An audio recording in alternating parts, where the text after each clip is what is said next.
Hey guys, it's Madison. I am the art coordinator for Project Return. I just want to say that I really miss our members, and now more than any time when we can't be all creative together, we still should be feeding our excitement for your creativity, so I hope these videos get to you guys well. Today we're going to be talking a little bit about the language behind shape. Before we get into our little game that we're going to play with it, we're going to talk a little bit about the language behind color and line, just briefly, because I know we've talked a lot about that in class. We're going to talk about the language behind shape, and then we're going to play a little bit of a mix and match game. It's based off of these little characters that my sister drew. I know I've told you guys a lot about how much she means to me, so I thought it'd be something fun for us to do today. I hope you guys are staying healthy and you're staying well, and I hope we can be back soon, because we all miss you. Alright, get started. Alright, so just as a little bit of a review, we've talked a lot about the language of color. When we use our warm colors, if you were in the Miro class, we talked about the color wheel, and really any class, we mentioned this a lot, but our reds, our oranges, our yellows, they mainly show, like, we talk about fire, right? They're warm colors, they're fiery, they can be passionate, they can be angry, or they could be used just to show general warmth or a different time of day. But those are our warm colors, and they can be used to show emotion, very fiery, passionate emotion. Whereas over here we have our cool colors. We have our greens, our blues, our purples, our teals. These colors we mainly associate with the ocean, with nature, things that are a little bit more calming to us. So those are two different ways, very briefly, that we can use color in our art and how other artists use color to show emotion. Now we also talked about the same thing with line. We talked about curvy, wavier lines. I even used them in cool colors to really emphasize that it can be something a little bit more calming when we did our lines and our patterns. And then also when we talk about jagged lines, that's another thing that creates a lot of energy. So when we look at our jagged lines, we might use that more to show maybe anger, frustration, something a little bit more upbeat than we would use something a little bit more calming, like waves.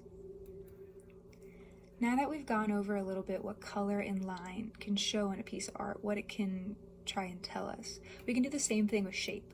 So if we're looking at characters specifically, if we have a character that is more circular, the circle doesn't have any sharp edges, so it creates something that's a little bit softer. The roundness to it makes it a little friendlier. So not to say you couldn't draw an evil villain with a round face, but it would show up more clear if you made a nicer character, a friendlier character with a more rounded shape. It's something a little bit more approachable for people to connect with. If we look at a square though, the square has a sense of strength and stability, so oftentimes we see superheroes or really strong, dependable characters made out of square shapes.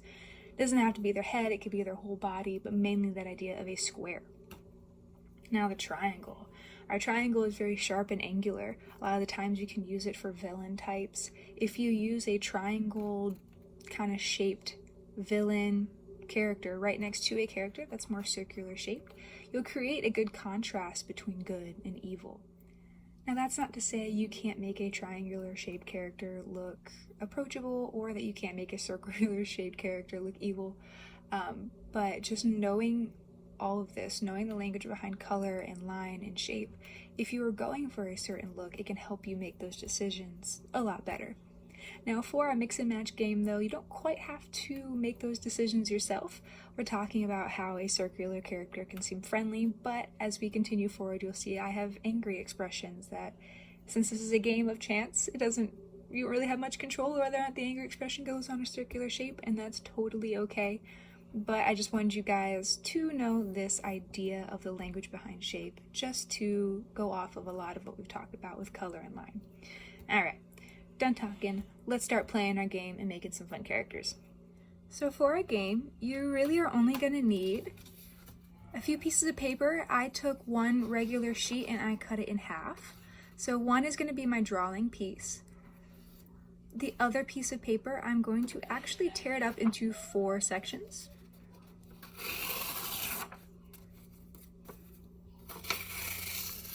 Just tear it in half twice. You'll get 4 pieces of paper. And then you're just going to need something to write or draw with. A pencil is fantastic because you can use it to sketch with. A pen is good for cleaning up your lines afterwards. If you want to have anything with color in it, I'm going to be using some Sharpies, but if you have colored pencils or crayons, that also works just as well. All right, so once you have your 4 pieces of paper all torn up, we're going to write 1 through 4 on each one. So let's do 1, 2, 3, and 4. And I'm going to fold each one up, put it off to the side so I can't see.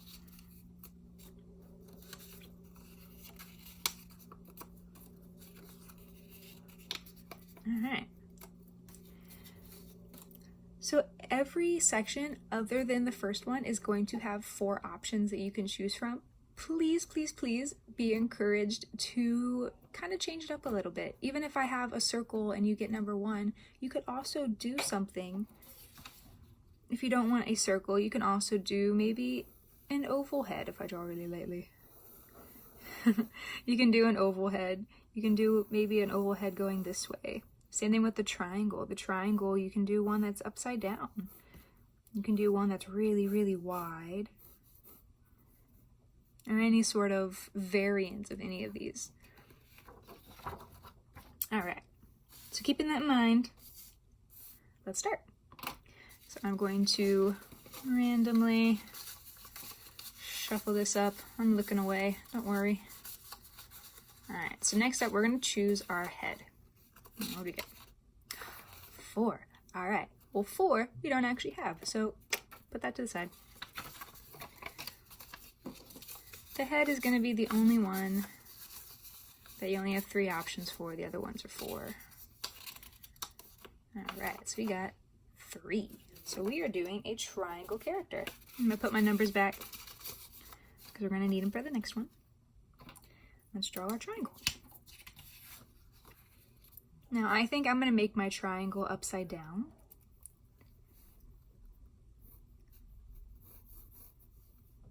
I always like to draw very lightly at first. Very broken, kind of more sketchy lines, because I can always clean it up with pen afterwards. So don't feel the necessity for it to be too perfect at first. Alright, got my upside down triangle for my face.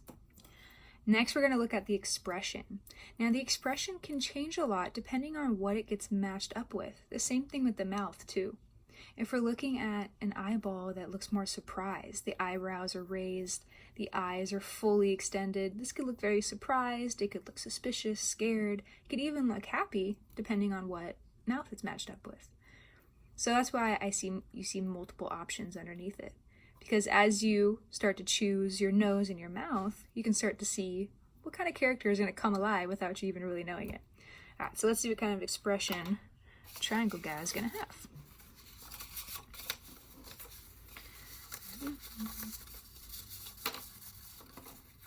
Right.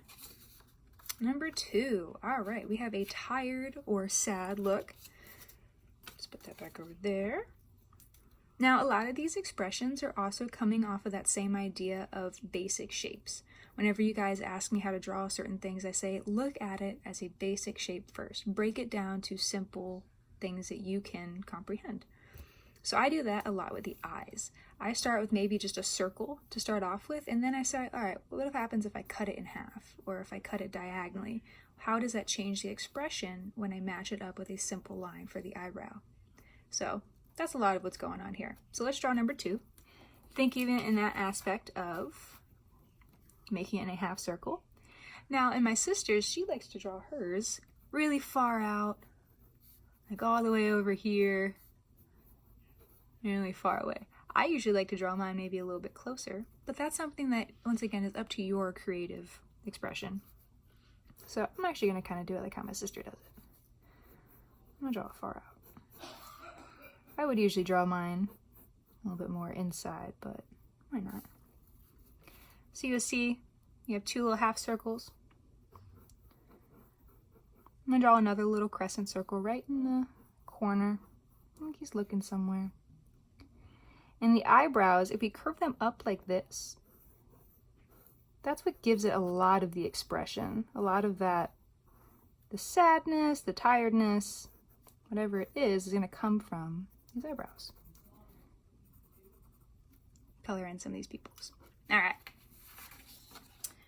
Now let's move on to the nose and the mouth. The nose, I mainly kept it to 2 shapes. Once again, tying in that idea of a simple shape and what a circular nose or what a pointed nose could mean for your character. If we have a really evil character that's all pointed, all of these pointed parts, he could really start to tie in to be more of an angry character. So let's see what ours turns out to be. Mixing it all up again. See what kind of nose he's got.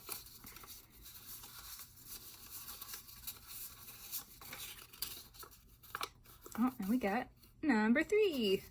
So he's gonna have a downward pointed triangle nose, which fits pretty well seeing as I've made him a downward triangle already. So we can do the same thing over here. The placement of your nose also can be up to you. Like I said, my sister draws hers like super far up. I'm going to keep mine more in the same placement of maybe how a regular nose would be.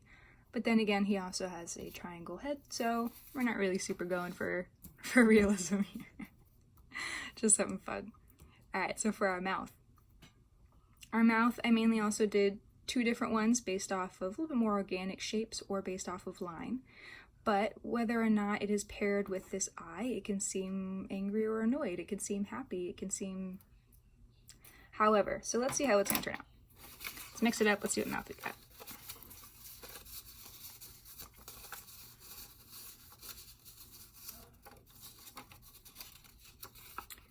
Number 4.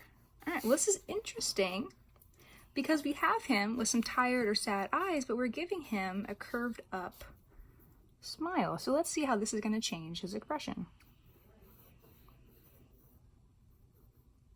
Oh man.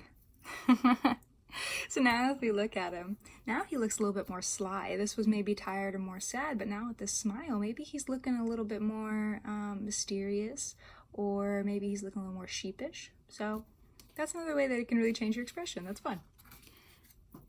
So now that we have our randomly selected shapes and facial expressions, now is really when it's going to come up to your own creativity. You know, that's my favorite part, is seeing how you guys take what I show you guys and change it up. So now is when we can start to look at, okay, now what kind of ears does he have? Is it a he? Is it a girl? The hair. So what I think I'm going to do, after looking at him for a little bit, is I kind of want him, actually I'm going to put it over here, I kind of want him to have some curly hair. So I'm going to take a little bit of time and I'm going to add some curls to him right now.